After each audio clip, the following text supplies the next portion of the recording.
No améis al mundo, por Watchman Nee.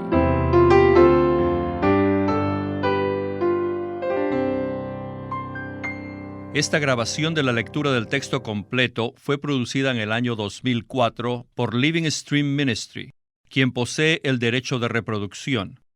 Toda la grabación ni ninguna parte de ella puede ser reproducida o usada para ningún propósito sin autorización previa por escrito de Living Stream Ministry.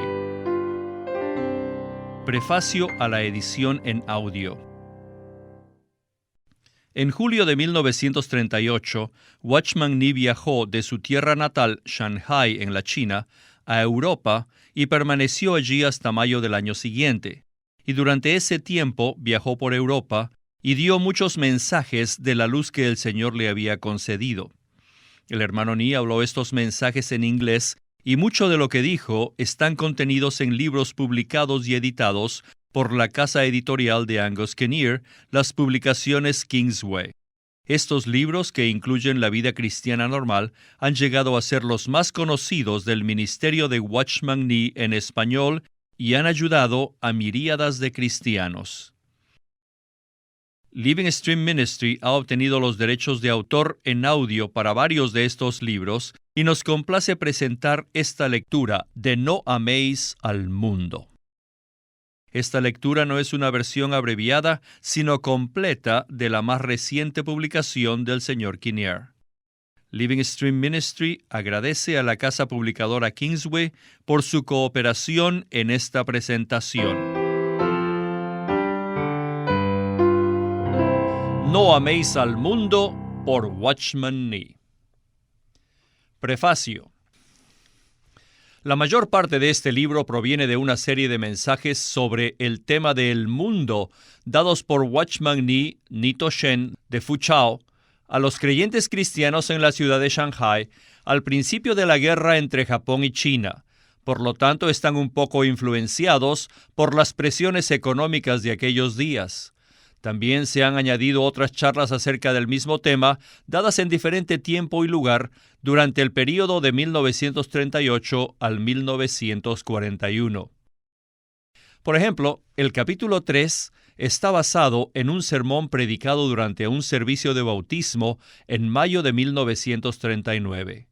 Quedo en deuda con muchos amigos por proveerme las notas que se han usado como el material básico de este libro.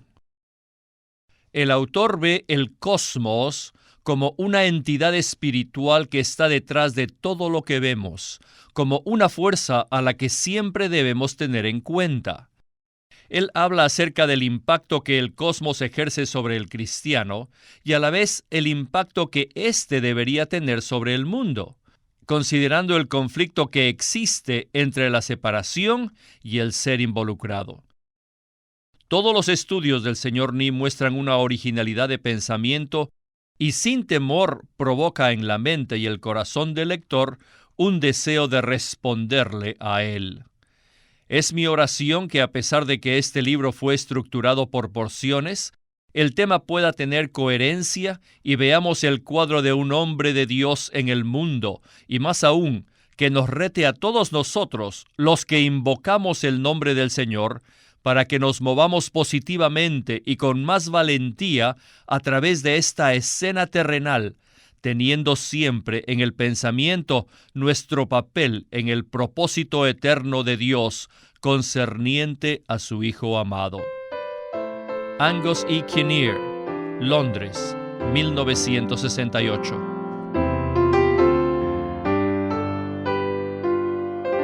Capítulo 1. La mente que está detrás del sistema. Juan 12 dice: Ahora es el juicio de este mundo. Ahora el príncipe de este mundo será echado fuera. Y yo, si soy levantado de la tierra, a todos atraeré a mí mismo. Versículos 31 y 32. Nuestro Señor Jesús pronunció estas palabras en un momento crucial de su ministerio. Él había entrado a Jerusalén en medio de multitudes entusiastas que se apiñaban alrededor de él. E inmediatamente les habló con nublosas palabras que habría de dar su vida a lo cual una voz en el cielo lo aprobó públicamente. Ahora, de repente, hace esta afirmación doble, que el príncipe de este mundo sería echado fuera y que él sería levantado de la tierra para atraer a todos. Entonces nos preguntamos, ¿qué puede haber significado esta afirmación para aquellos que acababan de aclamarle, los que habían salido a recibirle y que lo acompañaban mientras cabalgaba? Para la mayoría de ellos, las palabras del Señor sería algo completamente opuesto a sus esperanzas. Sin duda que los que tenían más discernimiento veían en esas palabras un presagio de las circunstancias de su muerte como criminal. Sin embargo, si sus palabras destruyeron las ilusiones de algunos, ofrecían a cambio una esperanza maravillosa, sólida y segura a otros. Y estas palabras anunciaban un cambio de dominio mucho más radical que aquel que esperaban los mismos patriotas judíos. La expresión «y yo» contrasta fuertemente con la frase que precede, que habla acerca de un antagonista, quien es el príncipe de este mundo. Cristo ha de terminar con el gobierno de este mundo, con la caída de su orgulloso líder, que gobierna a la fuerza y por el temor, por medio de la cruz y por medio de la obediencia hasta la muerte de aquel que es el grano de trigo. Y al saltar una vez más a la vida, vendrá en su lugar un nuevo reino de justicia que se caracteriza por la libre alianza de los hombres con Cristo. Los corazones de los hombres serán apartados con cuerdas de amor del mundo que está bajo juicio y serán conducidos a Jesús, el Hijo del Hombre, quien además de ser levantado para morir, también se levanta para reinar por ese mismo acto. La tierra es el escenario de esta crisis y de sus tremendas consecuencias. Y el mundo, podríamos decir que es el punto de choque. Ese punto es el tema de nuestro estudio y vamos a comenzar considerando las ideas del Nuevo Testamento que están asociadas con la importante palabra griega cosmos. Según las versiones en inglés, esta palabra se traduce el mundo, salvo en una sola excepción que veremos más adelante. La otra palabra griega, aion, que también se traduce mundo, incorpora la idea de tiempo y su traducción más apropiada sería la era. Vale la pena que dediquemos un poco de tiempo al estudio de un buen léxico griego del Nuevo Testamento, tal como Grimm's. Allí podremos ver cuán amplios son los significados de la palabra cosmos en las Escrituras. Pero primero, vamos a remontarnos rápidamente a sus orígenes en el griego clásico, donde encontramos que originalmente tenía dos significados. Primero, cosmos significa un orden o arreglo armonioso, y segundo, significa embellecimiento o adorno. Esta última idea aparece en el Nuevo Testamento en el verbo cosmeo, que se usa con el significado de adornar, tal como se adornaba el templo con hermosas piedras o como la esposa ataviada para su marido. En 1 de Pedro 3:3, que es la única excepción que ya mencionamos, cosmos se traduce atavío, al igual que el verbo cosmeo en el versículo 5. Cuando dejamos a los clásicos y estudiamos los escritores del Nuevo Testamento, encontramos que ellos utilizan la palabra cosmos en tres grupos principales. Cosmos se utiliza primero con el sentido del universo material, el globo terráqueo, la Tierra. Por ejemplo, en Hechos 17:24, que dice, el Dios que hizo el mundo y todas las cosas que en él hay. También en Mateo 13:35 dice, declararé las cosas escondidas desde la fundación del mundo. Y luego en Juan 1:10, en el mundo estaba, y por medio de él llegó a existir el mundo. Y finalmente, en Marcos 16:15, id por todo el mundo. El segundo uso de la palabra cosmos es doble. Primero señala a los habitantes del mundo en frases como la de Juan 1:10, que dice, el mundo no le conoció. Luego en 3:16, porque de tal manera amó Dios al mundo. Y 17:21, para que el mundo crea que tú me enviaste. Una ampliación de este uso nos conduce a la idea que todo el linaje humano está separado de Dios y por tanto son hostiles a la causa de Cristo. Por ejemplo, en Hebreos 11:38 dice, de los cuales el mundo no era digno. En Juan 14:17, al cual el mundo no puede recibir. En Juan 14:27, yo no os la doy como el mundo la da. Y finalmente en Juan 15:18 dice, si el mundo os aborrece. En tercer lugar, encontramos que la palabra cosmos se utiliza en las Escrituras para definir asuntos del mundo, como los bienes mundanos, dotes, riquezas, ventajas, placeres, que aunque son huecos y pasajeros, despiertan nuestros deseos y nos seducen, apartándonos de Dios, de modo que son obstáculos a la causa de Cristo. Algunos ejemplos de esto son 1 de Juan 2:15, las cosas que están en el mundo. En 3:17, los bienes de este mundo. Mateo 16:26, si gana todo el mundo y pierde la vida de su alma. 1 de Corintios 7:31, y los que usan este mundo como si no abusaran. En este caso, cosmos se aplica no solo a lo material, sino también a las cosas abstractas que tienen valores espirituales y morales, o inmorales. Por ejemplo, en 1 de Corintios 2:12 dice, el espíritu del mundo. En 3:19, la sabiduría de este mundo. En 7:31, la apariencia de este mundo.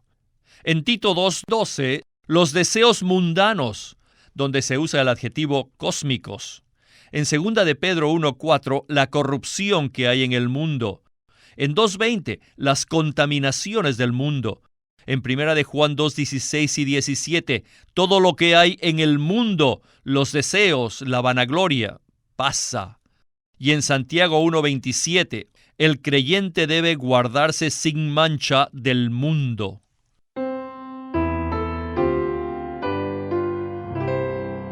Como se insinúa en el párrafo anterior, el estudiante de la Biblia pronto descubrirá que cosmos es la palabra preferida del apóstol Juan, y él es principalmente quien nos ayuda a llegar a una conclusión más. Si bien es cierto que estas tres definiciones de el mundo son, número 1, el universo material, número 2, las personas de la tierra, y número 3, las cosas en la tierra, cada una de ellas contribuye en algo para presentarnos un cuadro completo. Pero es aparente que detrás de ellas hay algo más. La idea clásica de arreglo, orden u organización nos ayuda a comprender en qué consiste. Detrás de todo lo tangible nos encontramos con algo intangible, con un sistema planeado, y en este sistema existe un funcionamiento armonioso, un orden perfecto. En cuanto a este sistema, hay dos cosas que debemos enfatizar. El primero es que desde el momento en que Adán le abrió la puerta al mal para que entrara en la creación de Dios, el orden del mundo se ha mostrado ser hostil hacia Dios. El mundo no conoció a Dios, aborreció a Cristo y no puede recibir el Espíritu de verdad. Sus obras son malas y la amistad del mundo es enemistad contra Dios. Por lo tanto, Jesús dice, mi reino no es de este mundo. Además, que Él ha vencido al mundo, y la victoria que ha vencido el mundo es nuestra fe en Él. Como dice Juan 12, el mundo está bajo condenación. La actitud de Dios hacia el mundo es inflexible. En segundo lugar, como lo aclara este mismo versículo, hay una mente detrás del sistema. Juan escribe repetidas veces del príncipe de este mundo. En su epístola lo describe como aquel que está en el mundo y lo contrasta con el Espíritu de verdad que mora en los creyentes. Juan dice que el mundo entero está bajo el maligno. Él es el cosmócrata rebelde, esto es, el gobernador de este mundo. Aunque esta palabra solo aparece una vez y se utiliza en plural para describir a los lugartenientes, los gobernadores de las tinieblas. Existe pues un sistema ordenado, o sea, el mundo, que es gobernado invisiblemente por un gobernador que es Satanás. En Juan 12:31, Jesús afirma que este mundo ya ha sido sentenciado. Esto no significa que el mundo material y sus habitantes han sido juzgados, porque para ellos el juicio todavía no ha venido. Lo que ha sido juzgado ya es esa institución, el armónico orden mundial, el cual Satanás mismo ha originado y del cual es la cabeza. Finalmente, las palabras de Jesús aclaran que Él es el príncipe de este mundo, quien ya ha sido juzgado, que ha sido destronado y echado fuera para siempre. Por lo tanto, las Escrituras nos dan una comprensión profunda del mundo que nos rodea, y a menos que veamos los poderes invisibles que están detrás de las cosas materiales, caeremos muy fácilmente en el engaño. Esta consideración puede ayudarnos a entender mejor el pasaje de 1 de Pedro 3 que ya mencionamos. Allí el apóstol menciona el atavío, cosmos externo de peinados ostentosos, de adornos de oro o de vestidos, en contraste adrede con el incorruptible ornato de un espíritu manso y sosegado que es de gran valor delante de Dios. Por esto, inferimos que lo primero es corrupto y sin valor para Dios. Podemos estar dispuestos o no a aceptar prontamente la evaluación de Pedro, dependiendo si es que vemos el verdadero sentido de sus palabras. Y esto es lo que él quiere decir. Detrás de las cosas externas, de peinados ostentosos, joyas y maquillaje, hay un poder que está trabajando para sus propios intereses. No permitan que ese poder los atrape. Debemos preguntarnos, ¿cuál es el motivo que nos activa en relación con estas cosas? Puede que no sea algo sensual, sino completamente inocente, que por uso de la tonalidad, la armonía y el perfecto encaje logre tener un efecto estéticamente agradable. Es posible que no haya nada intrínsecamente mal en hacer esto. Pero usted y yo vemos ¿qué estamos tocando aquí? Estamos en contacto con ese sistema armonioso que está detrás de lo que vemos. Un sistema que es controlado por el enemigo de Dios. Por esto debemos estar alertas.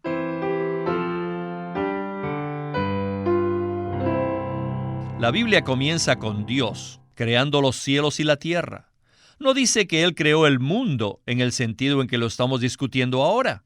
A través de la Biblia, el significado de el mundo pasa por un desarrollo y es solo en el Nuevo Testamento, aunque quizás en menor grado en los Salmos y en algunos de los profetas, que el mundo llega a tener el significado espiritual completo. Podemos ver fácilmente la razón de este desarrollo. Antes de la caída del hombre, el mundo existía solo en el sentido de la tierra, los habitantes de la tierra y las cosas de la tierra. Todavía no existía el cosmos, el mundo en el sentido de un orden constituido. Con la caída, Satanás trajo a esta tierra el orden que él mismo había concebido, y así comenzó el sistema del mundo del cual estamos hablando. Originalmente nuestra tierra física no tenía conexión alguna con el mundo en el sentido de un sistema satánico, ni tampoco el hombre lo tenía. Pero Satanás se aprovechó del pecado del hombre y de la puerta que se le abrió para introducir en la tierra lo que él había determinado establecer. A partir de ese momento, la tierra estaba en el mundo y el hombre estaba en el mundo. Por esto podríamos decir que antes de la caída del hombre existía una tierra. Después de la caída había un mundo. Cuando el Señor regrese de nuevo, habrá un reino. Así como el mundo pertenece a Satanás, el reino pertenece a nuestro Señor Jesús. Aún más, este reino es el que desplaza y desplazará al mundo. Cuando venga la piedra cortada no con manos, desmenuzará la imagen orgullosa del hombre, y entonces el reino de este mundo será de nuestro Señor y de su Cristo. La política, la educación, la literatura, la ciencia, el arte, el derecho, el comercio, la música y cosas como tales son las que constituyen el cosmos, y estas son las cosas a las cuales nos enfrentamos diariamente. Si las quitamos, el mundo como sistema coherente dejaría de ser. Al estudiar la historia de la humanidad, tenemos que reconocer que ha habido un progreso marcado en cada una de estas áreas. Sin embargo, aquí surge una pregunta. ¿En qué dirección tiende a ir ese progreso? ¿Cuál es la meta final de todo este desarrollo? Juan nos dice al final que el anticristo se levantará e impondrá su propio reino sobre este mundo. Esa es la dirección en la que avanza este mundo. Satanás está utilizando el mundo material, los hombres del mundo y las cosas que están en el mundo para finalmente encabezar todo en el reino del anticristo. Es en ese momento que el sistema del mundo habrá alcanzado su cenit, y en aquel momento cada unidad que lo compone será expuesta como anticristiana. En el libro de Génesis no encontramos en el Edén ni siquiera una insinuación de tecnología o la mención de instrumentos mecánicos. Sin embargo, después de la caída, leemos que entre los hijos de Caín había un herrero, un artífice de toda obra de bronce y de hierro. Hace algunos siglos hubiera parecido ilógico discernir el espíritu del anticristo en instrumentos de hierro, a pesar de que hace mucho tiempo que la espada ha estado en abierta competencia con el arado.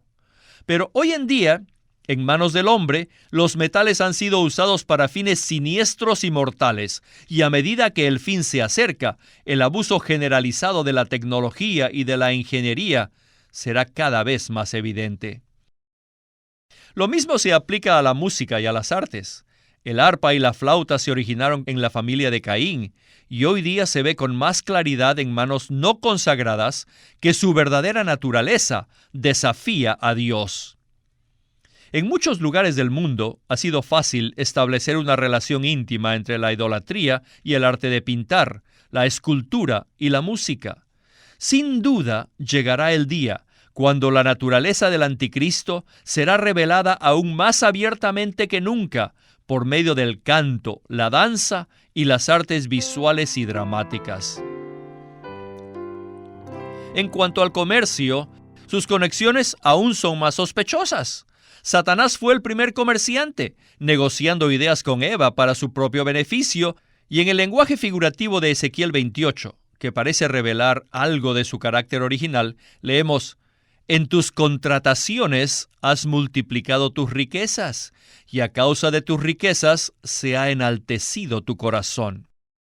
Quizás esto no se preste para discusión, porque la mayoría de nosotros rápidamente admitimos, por nuestra experiencia, el origen y la naturaleza satánica del comercio. Después ya hablaremos más acerca de esto. Pero, ¿qué piensan de la educación? Por supuesto, decimos que eso es algo inofensivo. Todos nuestros hijos necesitan recibir educación. Pero la educación, al igual que el comercio y la tecnología, es una de las cosas del mundo. Tiene sus raíces en el árbol del conocimiento.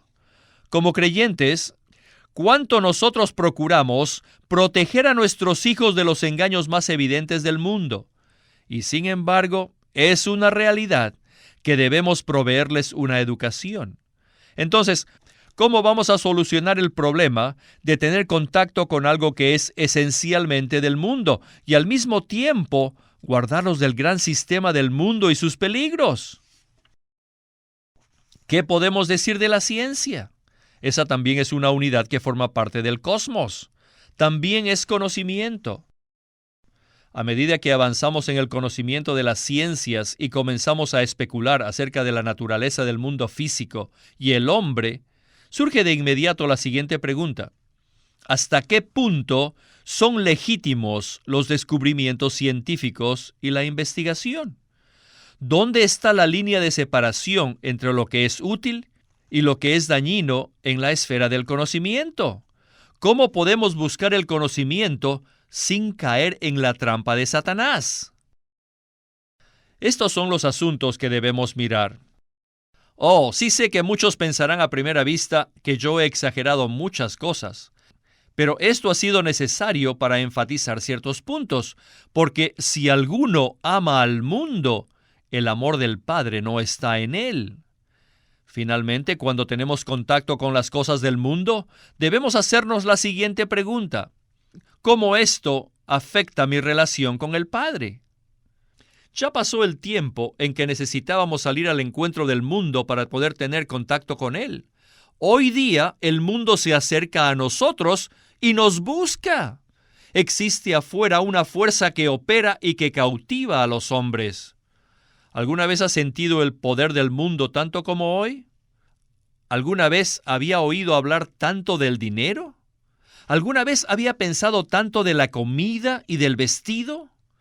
Donde quiera que usted vaya, el tema central de conversación son las cosas del mundo, aún entre los cristianos. El mundo ha avanzado hasta la misma puerta de la iglesia y está buscando atraer aún a los santos de Dios para aferrarlos en esta esfera.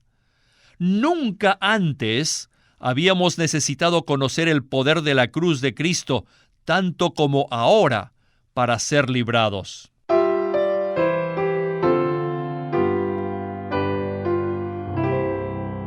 Anteriormente hablábamos mucho del pecado y de la vida natural. Podíamos ver allí los asuntos espirituales, pero no nos dábamos cuenta que esas mismas fuerzas espirituales estaban en juego cuando contactamos el mundo. Existe una fuerza espiritual detrás de la escena del mundo que por medio de las cosas que están en el mundo está procurando atrapar a los hombres en su sistema. Por lo tanto, los santos de Dios no solamente deben estar alertas en contra del pecado, sino también en contra del gobernador de este mundo. Dios está edificando su iglesia hasta su consumación en el reino universal de Cristo. Simultáneamente, su rival está edificando el sistema del mundo, que tendrá su vana consumación en el reino del anticristo. ¿Cuán alertas debemos estar en todo momento para evitar ayudar a Satanás a edificar ese reino malaventurado? Cuando nos enfrentamos con situaciones en las cuales debemos tomar una decisión, no debemos preguntarnos: ¿es esto bueno o malo? ¿Será que me ayuda o me hace daño? No. La pregunta debe ser: ¿es esto del mundo o es de Dios? Puesto que hay un solo conflicto en este universo, cuando se nos presenten situaciones en las cuales debemos escoger, solo hay dos alternativas: Dios o Satanás.